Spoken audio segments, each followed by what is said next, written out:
Right, race fans, we are live for the China GP Strategy Show. First time back on the calendar since 2019, Chinese Grand Prix, thanks to a time in history we all wish we could forget called COVID. So it'll be fun to have cars back on track here this weekend. Unlikely to be weather so far. I saw 0% chance of rain today, tomorrow, and I think a small percent on Sunday. So it's looking like we'll have a little bit of a more normal quote unquote race than we saw in Australia. And holy smokes, speaking of, do we have a lot to talk about? What a wild event.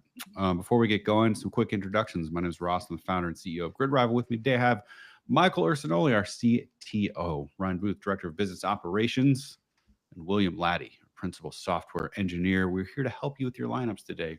We're here to help you succeed in the game of GridRival to make sure that throughout the season, you continually beat everybody in your league. And as a reminder, before we get going, to like and subscribe to the channel on YouTube so you don't miss any of these updates. And start getting your questions in. We do Q&A on these. If you were with us last week for the first show of this year, a little bit of different format now that we have some data coming in.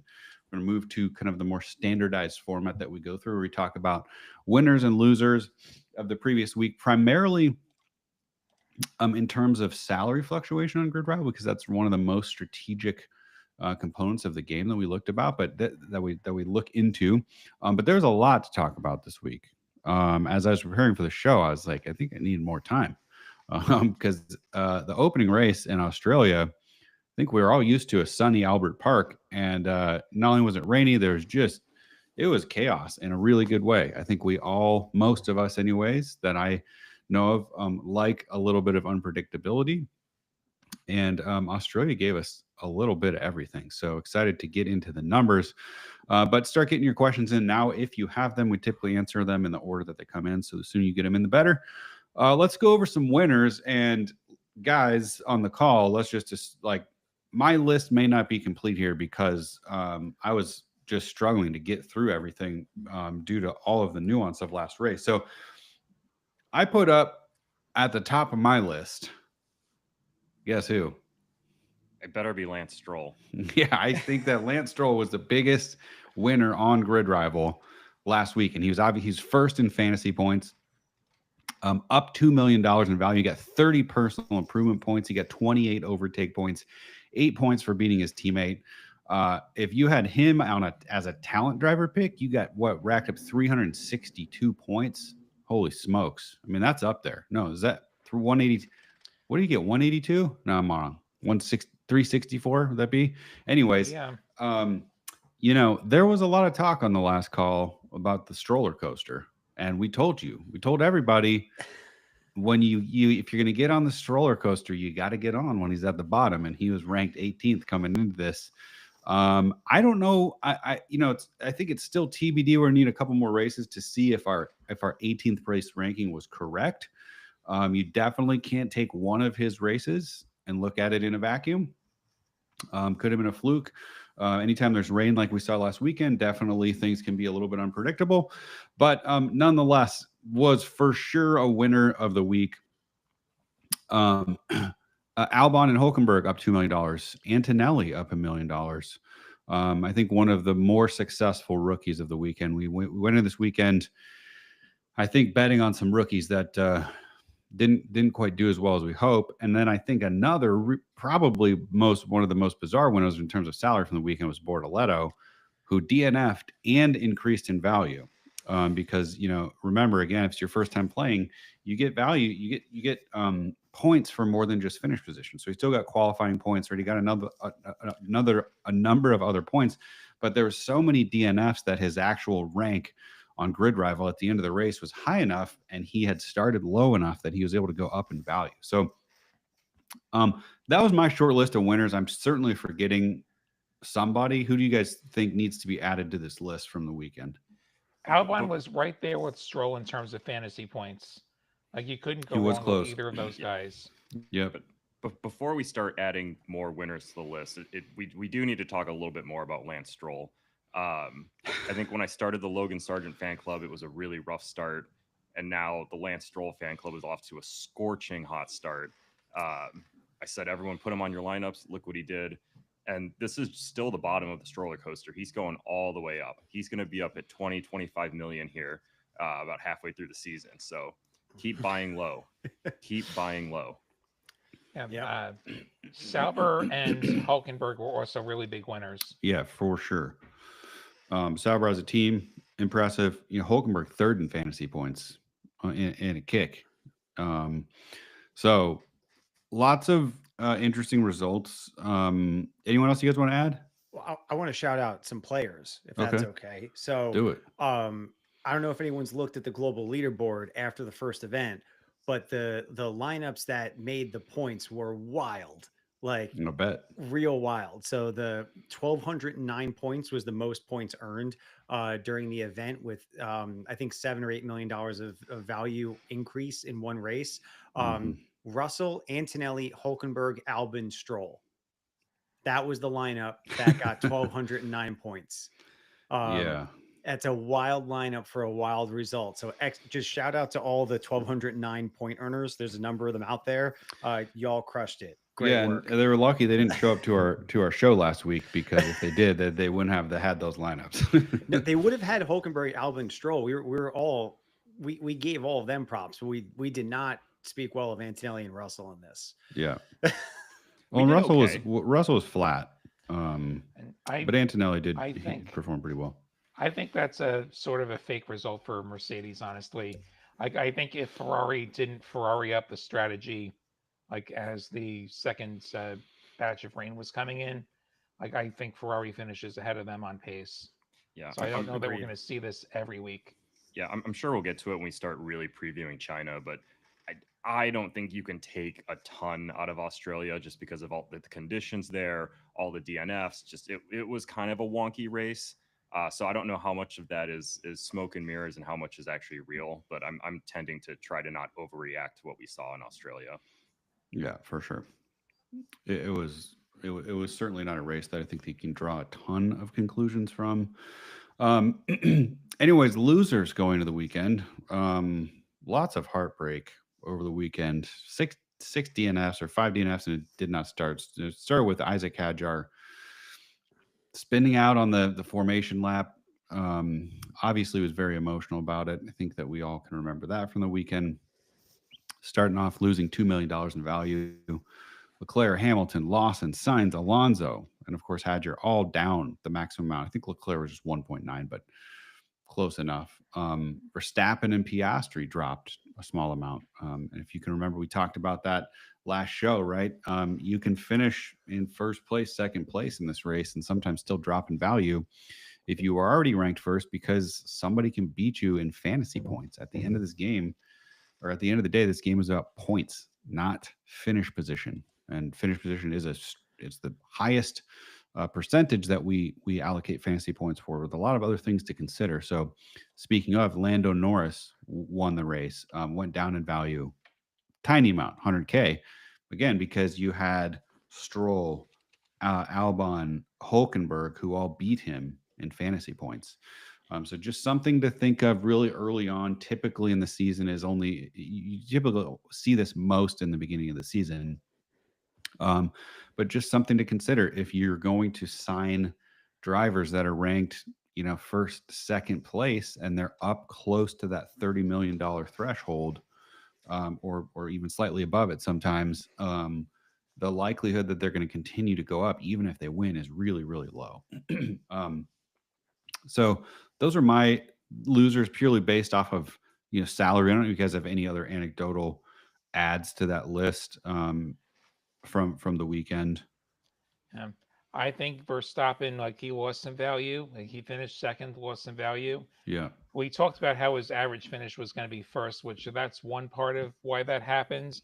But I think we should also talk about how he only got propped up by Liam Lawson having such a terrible outing, which gave Verstappen some extra teammate points. See if Lawson bounces back or not. I wonder how short the leash is going to be for Lawson at that team. Historically, the leash is not very long at Red Bull with rookies. Just ask Alex Albon. Yeah, Albon, Gasly. Gasly, exactly. Both who have done quite well. It makes you wonder if they would have stuck with either of them. Albon has done incredibly well at Williams, I feel like. Yeah, Um, and speaking of the Williams, like Sainz obviously a loser, but I think he's a prime target for a bounce back at a decreased price. And the Williams does look like it, maybe not for real, but it's definitely, I think, better than I thought it was going to be. Yeah. If mhm. you've got Signs or Hadjar, I say hodl. No Yep. hold.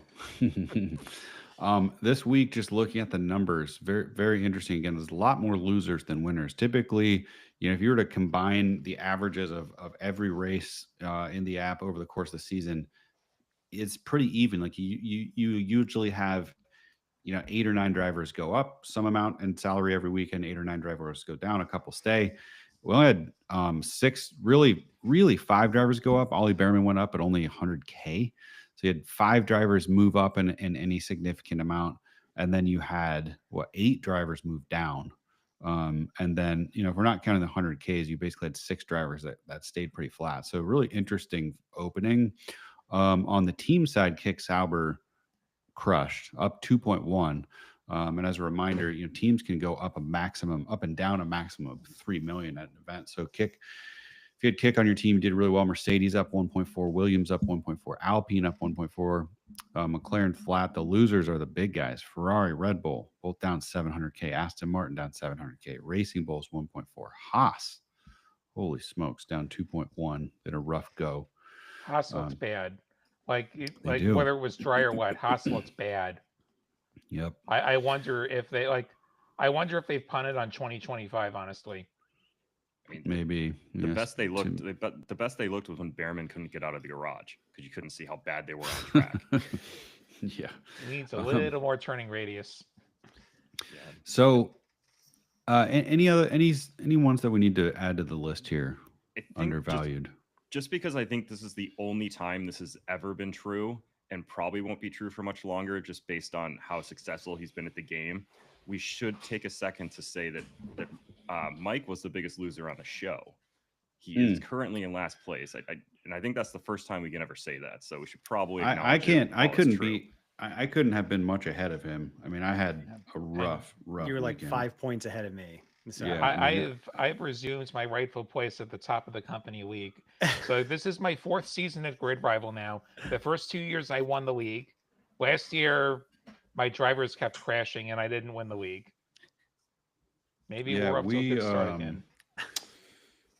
Yeah, I had, I think, 3 drivers DNF last week. It was brutal. Yeah, I had Hadjar. Yeah, but not in the company league though. I had him in a different lineup. I didn't have him in the company league. I'd be surprised if anyone avoided all the DNFs. I feel like everyone probably had at least one DNF in their lineup based on how Australia went. And if you didn't, congratulations. You're the person with 1,200 points then. But you had all the people who didn't crash. And Mercedes. So speaking of Hadjar, I think it's worth discussing who, after seeing qualifying, we got right last week, right? Because we made a lot of our predictions based off 2 practice sessions on last week's show. And there are some clear standouts. And I think one that stayed consistent, unfortunately, did not start the race, which is Hadjar. He qualified, what was it, 11th? Or, I mean, he was up there still. And I think in practice sessions, he had one where maybe he was 6th. I can't remember the exact numbers. He qualifying last 11th. Week. Yeah, 11th. So do you guys still think he's an undervalued rookie?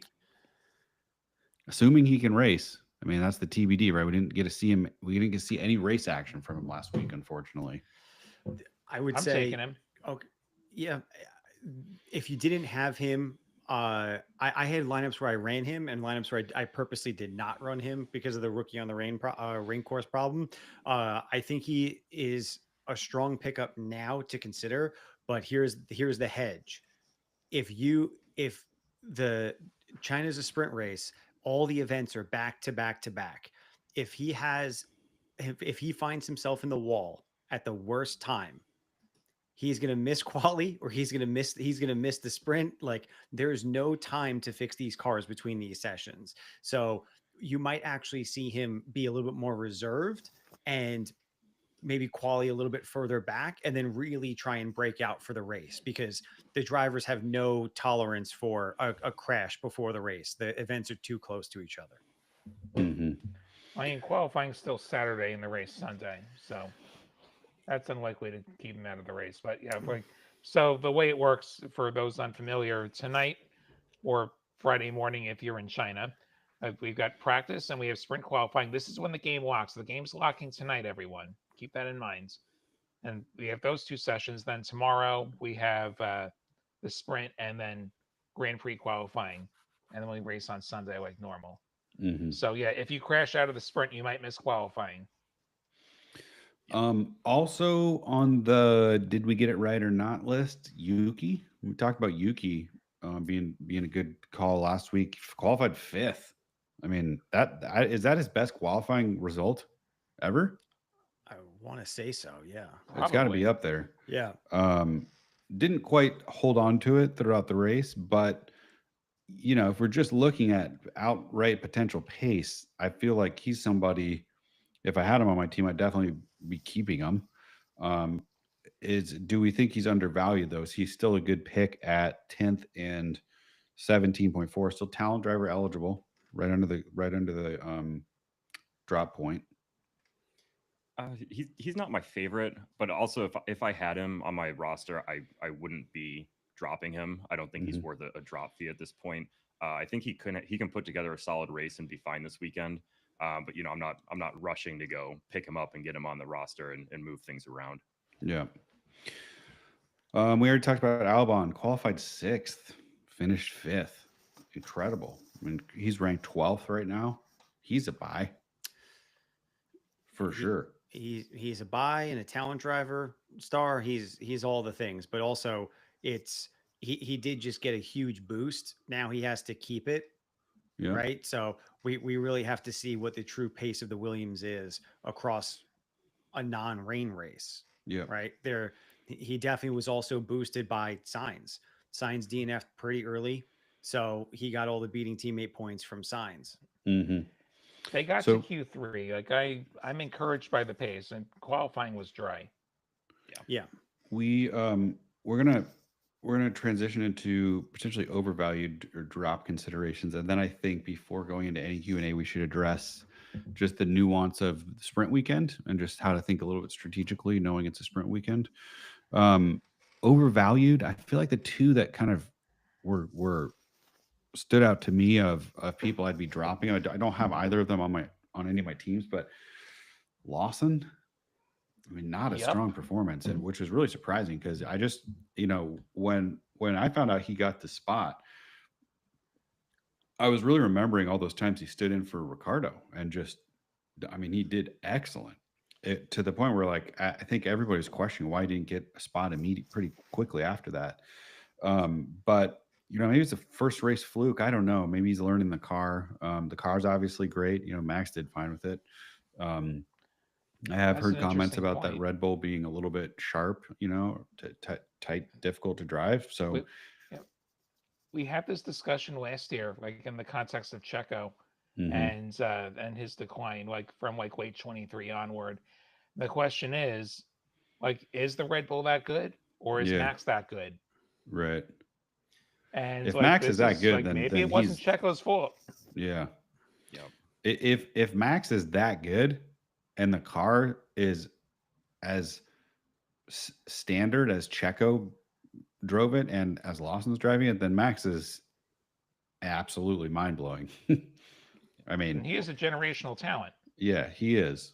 I mean, you look at, and there's precedent for this. I mean, look back to the 90s when you had Michael Schumacher beating his teammates handily in the same equipment, like for sure. And it was like somewhat mid-equipment sometimes. Like one driver's a lot better than the other, and like I think we might be seeing that play out with Max. Like I do think that he could be the best of this generation potentially. Yeah. Another one I'd be maybe considering. It's crazy to say this is Alonso, and that's probably more a Aston thing. I think he usually puts that car up pretty quick, and it might be too early to tell, but it was his qualifying. I think he was I'm looking it up. 12th ranked 10th right now. Obviously, he DNF'd, which didn't help, but I'm not ready to give up on a lot. I don't have him, but I don't know if I drop him just yet because I he is think now talent driver eligible. he's talent driver eligible, and I think, I mean, if Lance Stroll's finishing 6th, like the car can't be that bad. Yeah. And you know, I think it just ran into some bad luck. Like, I probably wouldn't roster him, but I don't know if he's like a must. Like Lawson, I think is a must drop. I wouldn't put Alonso quite in that territory, but I also, again, like I probably won't have him on any lineups. Yeah, and also consider Alonso Stroll qualified 13th. I mean, I think last race is one of those ones where like you just can't. I mean, you know, finishing in 6th is don't rain Stroll on the parade. got propped up by other people having problems. No, it's and okay. other people botching the strategy and a safety car at the right time. I mean, pace wise, I do think Aston's about 6th or 7th fastest.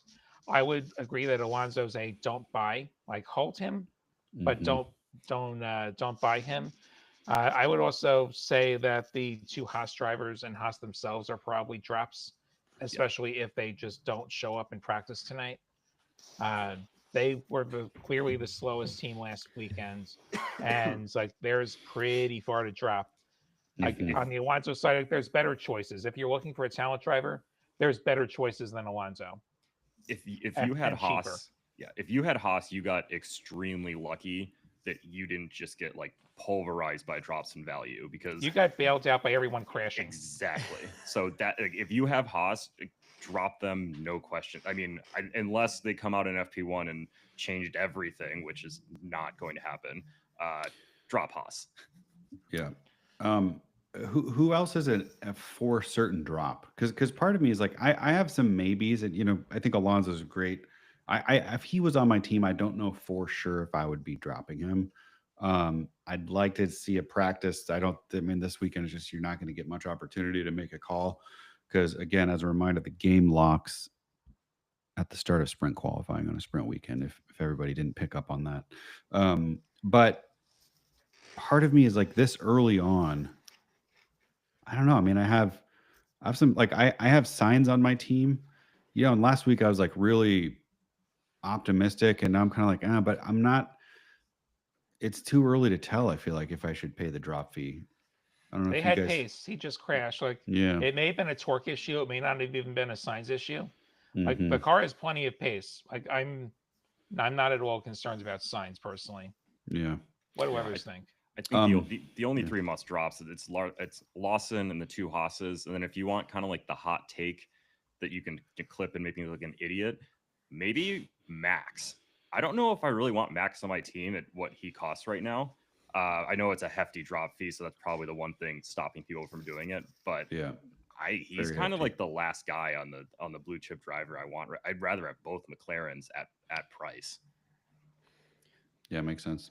I'm curious about McLaren this weekend. So for those who don't follow F1 that closely, there's a technical directive that came out around the wings and like potentially the gap on the rear wing and having to be more narrow. It's not clear exactly what teams are affected. Like, there's rumors that McLaren is one of the teams. And McLaren swears that they're not. Let's see how they show up in practice. Like, you might see some cars that have suddenly lost a bunch of pace because they had to adjust their wing.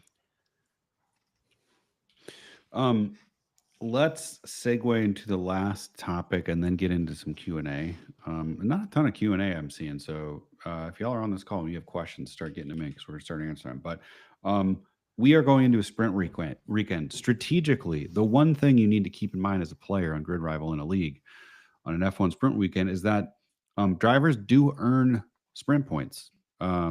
First place gets 20, and then it goes all the way down to 20th place gets a point. Constructors get nothing extra.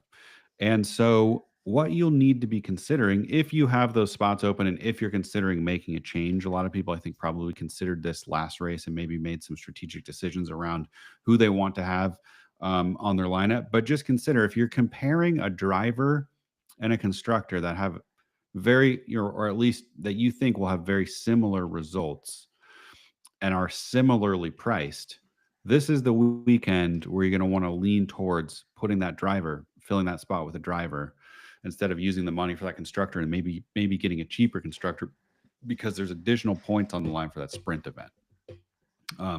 So something to consider, and that will be true throughout the year. You're going to be thinking ahead and looking at sprint races and looking at contract lengths and, maybe being a little bit strategic about when people are rolling off and how much room you give yourself to make adjustments on sprint weekends because of that.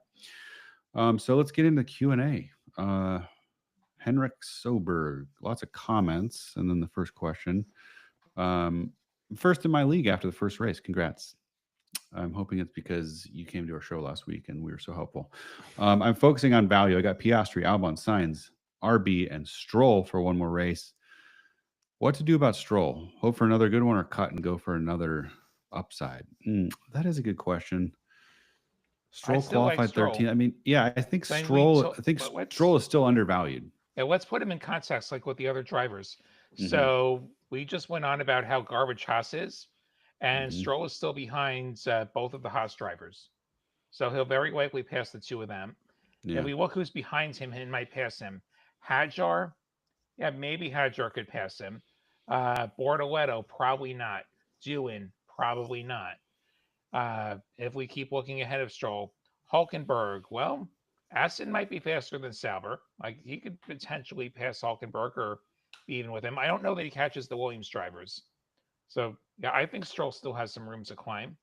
Like, I'm certainly not cutting him unless we see some horrific surprise in practice. Like, maybe Aston's the one with the cheated wings. Maybe. We will find out. Again, I'm not a F1 technical genius, but it feels like the gap in the wing, I don't know, any more of the changes they make are all to save a tenth of a second. So maybe it's going to make a difference. We'll find out. Lols Pop, I banked on the rookies doing well to make easy money. I'm now down 9.9. I can say for certain I know exactly how you feel because I had a very rough first weekend. Maybe one of the worst weekends I've ever had playing this game as the person who created it. It was that bad. Two of my three lineups scored 760 points ish. Yeah. I think I was on one. My main league that I play was 55 points above the 650 point minimum. I got a 705 points. I mean, it was crazy. So the one thing I'll say to this individual is, remember, there is a thing called a salary floor where if you have open spots on your team and you drop that low, the game will bump you back up to 100. So you should never have a kind of perceived team value of less than 100 when you have an open spot. And you can read about that if you go to support.gridrival.com, then go to leagues. There's some documentation about the salary floor and how it works. But you won't be stuck in a spot where you have no money to spend when that position opens up. You get that adjustment after each race. Like, you don't get it in the middle of the week, only after the race. Right. You don't get it if you don't release drivers. So, like, my gut is this contract expire specifically. Correct. I would say, though, as far as the rookies, like the question is, like, has your underlying thesis changed about these rookies? Like, have you lost faith in Isaac Hadjar? I have not. I still have faith in Isaac Hadjar. Bortoletto, he gained value because he crashed he was one of the last drivers to crash. And so, he wasn't last and he was ranked last. Dewin, like, have you lost faith in Dewin because he crashed on the first lap? I personally haven't. So that's the real question. Like, what happens in the dry race? Like, Lawson, I've lost faith in. Like, he's the one person where I'm having second thoughts. Yeah. Also, you kind of have to lose faith in Lawson because he's such a high-priced driver. Just the way the nature of the game is, like, you can't be spending 20 million plus on a guy who stinks. Whereas you can take a chance on a guy like Dewin down at 4 or 5 million because, I mean, he's probably already at the floor. Yeah. Let's see. Pineapple. Who should I pick between Kimi, Antonelli, and Yuki Tsunoda for a one-race contract alongside 3 races with Norris? I can afford anyone below Russell. 1-race contract below Russell. Who else do you have on your team? If it's Antonelli or Tsunoda, I would say Tsunoda if you need a talent driver. Like, depends on your talent situation. Otherwise, like, I want to see more of Antonelli. Like, Mercedes seems okay. I think I don't know that there's a lot of upside with Antonelli, but I think he can deliver you some points fairly consistently. Yeah. I don't know if there's much upside with Sonoda either, though. I think there's more likely to be based off of last week, but not by much, I will say. Mhm. Not by much. Yeah. Nomad Universe says, no F1 outlets I follow are doing a GridRival league this year. I'm just in the GridRival's own league. Do you guys have any prizes? Just bragging rights. Just bragging rights is what we have. Have you considered starting your own league and inviting some people you know? That would be my recommendation. Even if it's just one other person. We find that leagues specifically are much more the people that really enjoy the experience are typically people in leagues of 5, 6, 12 people of their closest friends. The big public leagues are a lot less personal. You don't get all the kind of community and camaraderie and smack talk and stuff that happens. So if you haven't done that, that would be my recommendation. Start your own league. Get some people you know involved. Andrew Mann, my team expires this week is Norris, Albon, Sainz, Hadjar, Doohan, McLaren. Norris, Albon, Sainz, Hadjar, Doohan, McLaren. Last 3 rough start. How do I prevent depression with 3 of my guys are eliminating basically in the formation lap? You don't. That's racing. Like sometimes Yeah. you have. You're talking about weeks like emotional that. depression or like depression of team value? What are we talking about? That doesn't happen a lot, Andrew, just for what it's worth. Yes, last week was brutal, and it was brutal for a lot of people. It's good racing, good for viewing. Sometimes though, yeah, it's like to William's point, it's a long season. There's 23 races left, y'all. This will happen to every other person in your league at least once during the season. So just keep at it. Don't give up. Keep showing up to the shows. We'll make it work for you. Let's see. I've got Leclerc Just be and glad doing. you're not playing the NASCAR game. Like, Yeah. you just it's Daytona. You just like lose 5 of your drivers in the same wreck. Yeah. It's like a war zone. I've got Leclerc doing for 1 more, Hadjar for 2 more, Sainz for 3 more. Should I drop anybody down bad after last week? I don't think there's anybody on that list I would drop. There's no one on that list to me that's like, oh, obviously, yes. That's all like, if I had those people, depending on contract lengths, 1 more, 2 more, Sainz for 3. I honestly think I'd stick through those. I mean, Of the three, the driver I like least is Leclerc, but I'm not even hitting the panic button on him yet. No. My counterpoint would just be do the math. I'm looking at it. I think the math works out. You might be able to, if after practice, you have to make this quick decision because I agree with William. I like Leclerc, but you might want to swap Leclerc for Piastri if you could swing it and afford it, but you have to wait for. I wouldn't do that until after practice. That would be the only move I would consider making on that lineup right now. Like Ferrari did okay at China last year. There was a Chinese Grand Prix last year. Mm-hmm. The one time Joe ever got to run a home race. Yeah, Ferrari was okay. This was also before the McLaren resurgence, as the season went on. But yeah, like Ferrari, they don't look terrible. They just completely bungled a wet race, but that's Ferrari. It's the water. Yeah, I It's think the water. I think if you grab Piastri, you potentially can make back what you lost in that drop fee, and get a similar amount of points as Leclerc, or if not more, ideally more. But that would be the only thing I consider. Nomad Universe, I picks Hadjar. If I keep him and he does really well, he should bring a big increase for my team. Yeah. Yeah. Yeah, he should. It depends on how many races you have him left for. If you only have 1, right? You only have 1 opportunity. And for him to make, so I'll just say it's a lot easier for drivers to lose the full amount, which is 2 million, than to gain it back, because when they DNF, they're usually going to lose the full amount. But I'll just say Hadjar's ranked 18th right now. So I think for him to go up and recover the 2 million he lost from the last race, he'll need to finish probably 14th, 15th or better is my gut. You can see the exact salary formulas we use in the website. You can do the calculations yourself. But I would say I have Hadjar on my team. I signed him for 4 races. I think I'm not going to be dropping him. I think that like he's going to make a comeback if he has race pace. If he, we haven't seen him in an event yet, but we know that he's fast in qualifying. So I think he will go back up. That's my prediction. Yeah. Keep Hadjar. Like, they'll be competing for points. Albon or Sainz for talent driver? That's a good question. How did they qualify? I think if you don't have either and you have to pick one, I would pick Sainz because he's cheaper, and I think they're pretty level. And I think you can point to Sainz's experience, and he has more of a track record of showing that he can maybe run up there. Obviously, the car is pretty good. They have the same car. If you have one or the other, I think both of them are really solid talent driver picks. But if you have none, I'd probably lean towards Sainz at price. Now, I would look Sainz at qualified 12th, and Albon qualified sixth place. That's right. I would suggest you look at your league adoption stats on the driver profile. Odds are the Sainz adoption is really high, and the Albon adoption is definitely lower. If I had to guess. Yeah.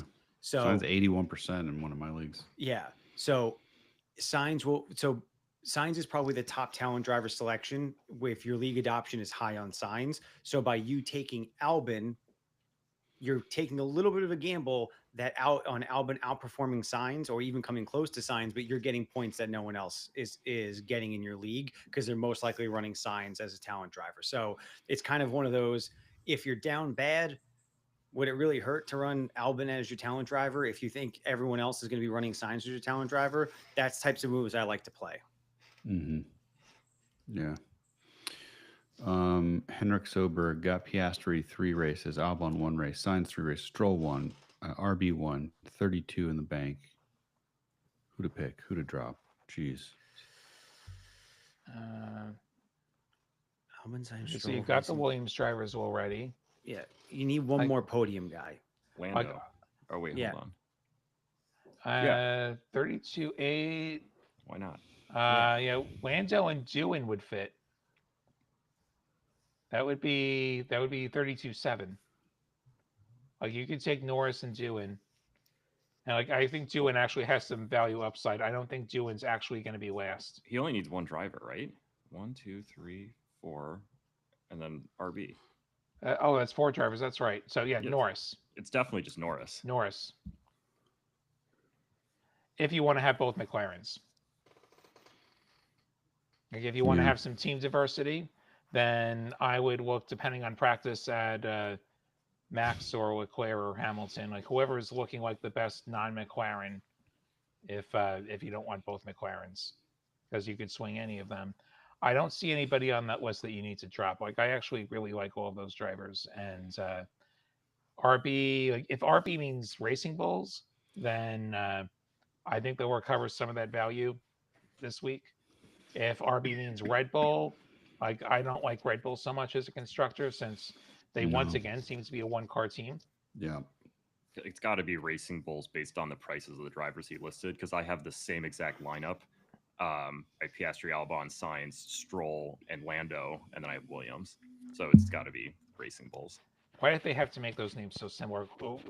Just change it back to Toro Rosso, please. V-Carb. Or GridRival. Someone said I was 200 points under the 650 point minimum. That's we can probably guess your lineup. Like, your lineup is probably Hadjar. Like, you got to have Hadjar, and Dewin. Alonso probably. Yeah, maybe Sainz. Racing Bulls. So when we came up with that 650 point minimum, like, we actually did a lot of analysis, and like, we looked at an entire year's worth of data. There was only one complete lineup that year that was below 650 points, and it involved a driver that got hurt in qualifying and didn't start, and everyone else crashed. And I feel like that's what we're looking at. That's impressive. It's the exception and that's not rough. the rule. That's rough. That's what that is. Just be proud of that, because I don't think it'll ever happen again, and I've never seen it before. So I know it's not the result you wanted, but it's a good story. I'm skipping some questions, by the way, that I think are redundant to some other stuff we went over just for the sake of time. Yeah. Colleen Francis asked a great question. She said, sorry to be slow, but did you say that if my current team value is 98 million and I release a driver, I No, will be brought back up to 100. no, that's not. Let's be very clear. So what happens is, after a race, if one of your driver's contracts is ending and your value is below 100 million, we bump you back up to 100 million. If a contract is ending, not if you drop a driver, Hmm. only if a contract is ending. So if you had somebody on a one race contract last week and you fell below 100 million, we gave you the bump back up to 100. Hmm. I am glad that you asked that question, Colleen. Let's see. Inviting people I know. Haha. Get a load of this guy. He thinks I have friends. We're F1 fans. We don't have friends. I'll join your league if you invite me. Yeah, man. I mean, go to the paddock and find some friends. That's what we built that thing for. Let's see. You guys see any others in here that are maybe not necessarily exact team? We get back We, to these, but I we've just want got to a make sure. Discord league as well. Like we've got a That's true. Discord. We got a league there. We talked to someone says Stroll. We're signing your dad as mom. We've already. I feel like to beat Stroll with a dead horse at this point. 5 races, talent driver every time. Good game question. Is it possible to extend a driver's contract before it expires? It is not. That is a feature we have heard requested. And there is a feedback board for that. It's feedback.gridrival.com where you can suggest features or vote on other ones that people have submitted. That is definitely one I've seen, is the ability to maybe pay an extra fee or something to extend a contract for an additional race or 2 or 5 or whatever the number is. So good question. Will you update your signs portrait in app? He still has a red shirt. We probably will not. That's like, I would say that's like, we have a pretty long list of priorities, and my gut is if we took a poll of all the users and told them how many of them were negatively impacted by Carlos Sainz's red shirt. My gut is the volume of responses, negative comments would be fairly low. But if that is something that you are passionate about, check out feedback.gridrival.com. Licensed photography is also very expensive. Let's see. Cam Bryant, general question about talent driver picks this weekend. That's a good talking point. And by the way, some of you that asked specific lineup questions, we will get to those if we have time. I just want to make sure we're answering some of the more general things that I think are applicable to the whole group here. We hit on Town Driver a little bit, but is there anyone that didn't get talked about? Let's talk about in contention. You have Sonoda, 17.4, Alonso 16.8. Very rare that Alonso's in talent territory in this game, and every time he is, it's usually only for a race or 2, if I can recall. Gasly 16, Albon 13.8, Ocon. We haven't said anything about him. I'm not Signs, signing of him. course. No. Yeah. We talked about how Haas is really bad. I'd rather run an empty slot. Okay. Yeah, I mean, I feel like the clear standouts to me are Albon, Sonoda, and then Alonso. I feel like is just a little bit of a wild card after qualifying. I think like you could get more bang for your buck out of Stroll. Yeah. If we want to be like, this is somewhat practice dependent, but let's see how Sauber shows up. Like, if they got we had rain last week. They got points last week. They got the most points that they got in ages. And Sauber was definitely not looking like the last place team they were all last year. So like Hulkenberg or Bortoletto were both viable choices, I think. If they continue to have pace this week, slight preference towards Hulkenberg since he's more experienced. Yeah. If I had to lock one in right now, it'd be one of the Williams, and I wouldn't think twice about it really. And maybe Stroll or Hadjar. Like if Racing Bulls look good, Hadjar stands to gain some improvement points. That's the other thing in favor of Bortoletto. We had him ranked last. Somebody said I've had Stroll for the last race, and he's available for me again. So glitch. I haven't heard. We haven't heard that from anybody else. So someone will definitely look into. If that's for real, Kyle, can you email us support@gridrival.com? Again, we haven't heard any other reports of that, so that would be bizarre. That's surprising. I definitely have drivers that are locked on the app for me because I was looking at my lineup today. Mm-hmm. Let's see. I've noticed any other general, more specific. So let's go back up here. Yeah, would you sign him? Yes. Just to be clear, somebody was asking. Yes. I can't believe I'm saying that. I think Pineapple's where we left off. I got Piastri. No, we addressed that one. It's, let's see, Ollie. I've got Norris 3 races, Piastri 4, Albon 4, Sainz 3, Bortoletto 2, and Williams 3. Thinking about releasing Bortoletto and Williams and getting Hadjar and RB. I don't know. I mean, I don't know. I'd like that's a tough one. Williams as a team. What was that? That's a practice question. Like, wait till practice. Just Yeah. whoever doesn't. Yeah.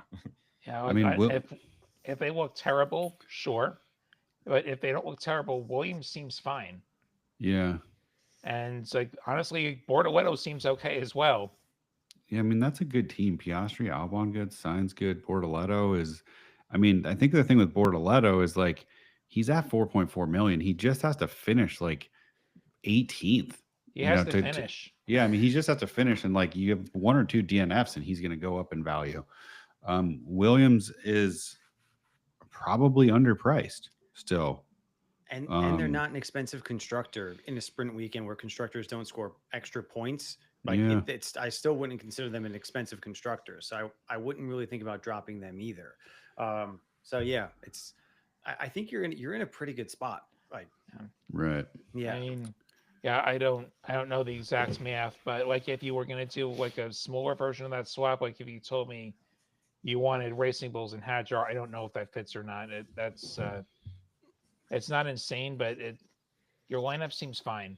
Well, I would say this: you're all in on McLaren and Williams across the board on this lineup, which like generally we would say is high risk of putting like all your eggs in those baskets. But if you're talking about like a recovery lineup, like a lineup that does have some risk in it, the risk I see in your lineup is just you have all your eggs in 2 baskets for the most part.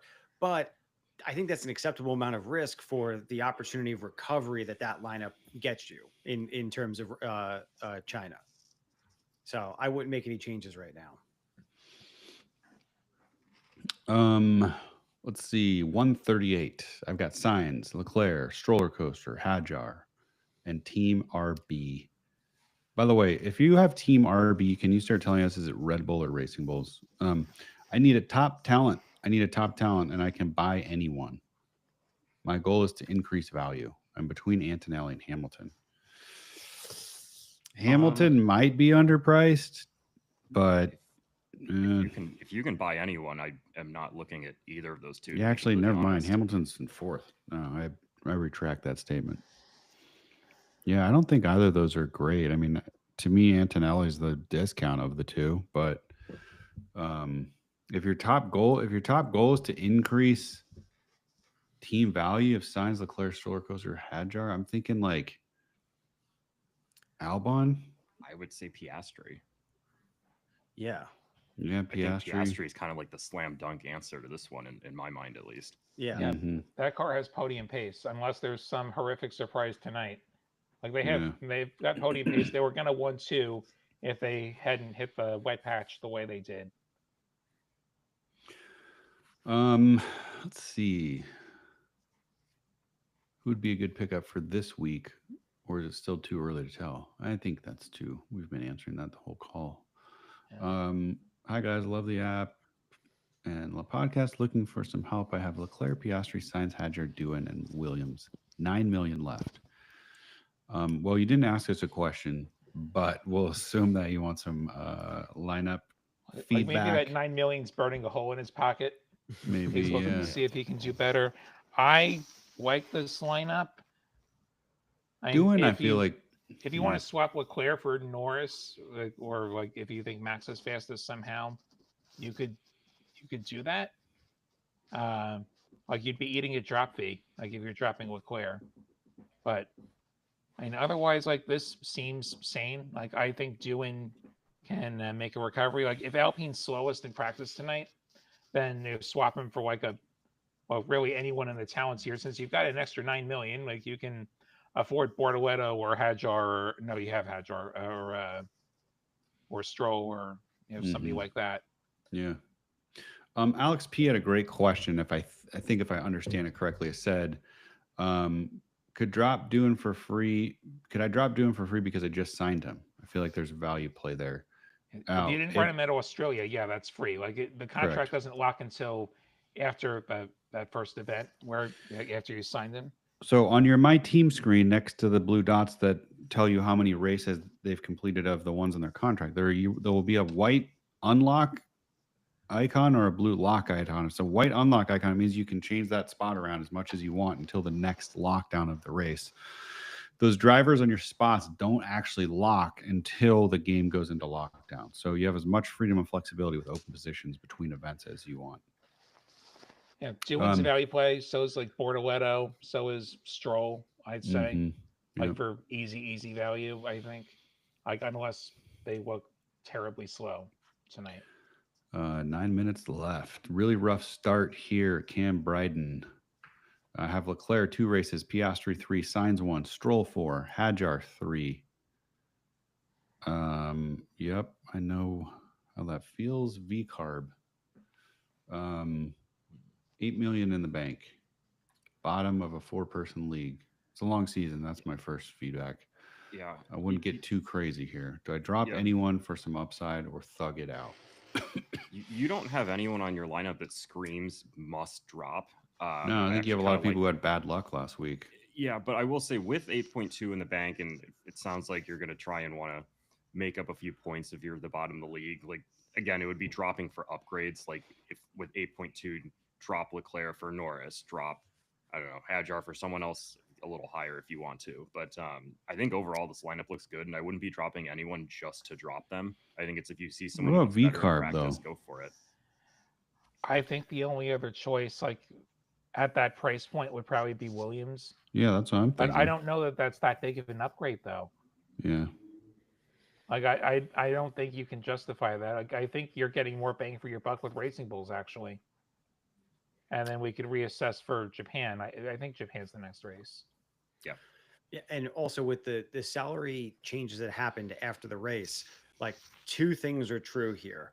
One, like the top 6 drivers or 7 drivers, top 5 drivers all lost value. The 6th driver was flat, right? So the top compressed down and the bottom came up. So mathematically, you could end up leaving a little bit more money on the table for China than you did for Australia. That's completely possible. But on the flip side, you could also get closer to spending all of your money. I think I have a lineup locked in with like only 700K left over out of $100 million budget. So that there was some compression with the race results. So if you have just a little bit more, like you have 5, 6, 7 million left over, I don't think that's as crazy as it was going into Australia. All right, Pineapple posted again. I think we might have missed this one. So we got Piastri 1 race, Sainz 2 races, Doohan 2 races, Alpine 1, 51.3 in the bank. Who to pick up and for how long? Who to star? Albon and Leclerc locked out. Fine to be locked at Leclerc. Albon's a bummer. That would have been my top choice. Got Alpine as a team. Alpine seems to be a fairly neutral choice. We haven't said anything about them, which leads me to believe that they're probably like just going to stay where they're at. Also probably fall beneath them the way things are looking eventually. Norris is viable with this budget. And then we need one more driver. 53. Sainz is a good talent option. So Norris would leave him with what left? Norris would leave him with like 21-ish, like 20 or 21-ish. Like you could grab Antonelli. Or Yuki? Is it?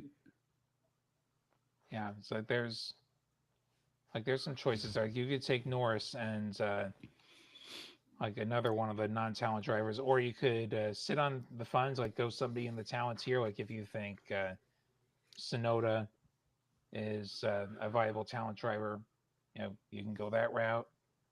Um, like my lineup this week is probably going to end up sitting on some money because like I think there's some real discounts down at the bottom where I can snag myself, £2 million like a couple of times over, and then position myself, for later in the season to be able to go bigger with top tier drivers, top tier constructors.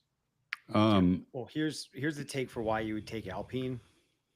I didn't really think about this until you said it, but Alpine does have upside if they're the if they're the eighth best constructor, which is a decent bet to make, I would say, because they're at 8.3. The eighth place constructors 10.4. So there is upside to be had there. Also, obviously, that would come with decent points to value. So if you're thinking Alpine is eighth best, I think that's us on a sprint weekend. That's like a good shot for a one race contract for a constructor, because and also only if you're trying to optimize for using every penny, because Racing Bulls is 9, Alpine's 8.3. You could take Alpine at 8.3, still potentially have a little bit of upside, put them on a one race contract since constructors don't earn extra points for the sprint, spend that extra money back on your drivers if you can. That would be my only case for Alpine right now. All right, Nomad Universe wants to know, I understand that you wouldn't drop Stroll, but if you didn't have him, would you be signing him? I think so. I don't know what all the scenarios are and how much money and what your other drivers are, but I think Stroll is, again, it's the stroller coaster, man. Like, I wouldn't sign him for one race. I'd say that, because I just don't believe, like, you need a more significant data set for him to go up in value. I'd probably give it 3 or more to make sure that if he has a bad race, he'll still end up on his agreement or his contract. Sorry. Let's see. We got 2 minutes left. Let's say, do you guys spend all of your money every week in your lineup? No. I have $12 million in the bank right now. That's probably like on the high side of what we would suggest. But I kind of YOLO my team and go for like maximum value. It didn't work the first week. It was terrible for me. So that's the downside to that strategy, is it can be pretty expensive. But generally speaking, especially at the beginning of the season, we do recommend, or not necessarily recommend, but we do say it's certainly not a bad thing if you have some cash in the bank.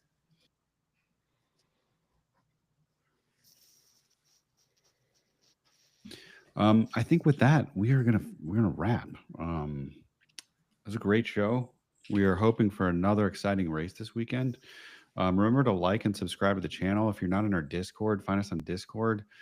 If you haven't popped into the paddock on the app, it's kind of like our own Discord within the app that we're continuing to make improvements on. So there's a community in there that's increasingly vocal and talkative about lineups and strategy. And I guarantee that look, there's a lot of players on our app that are going to outperform the 4 of us. So there's great advice in the Discord and on the app. If you still have questions, I can guarantee that they'd get answers. So thank you all for joining us. We appreciate you guys participating, and we look forward to chatting with you again at the next event.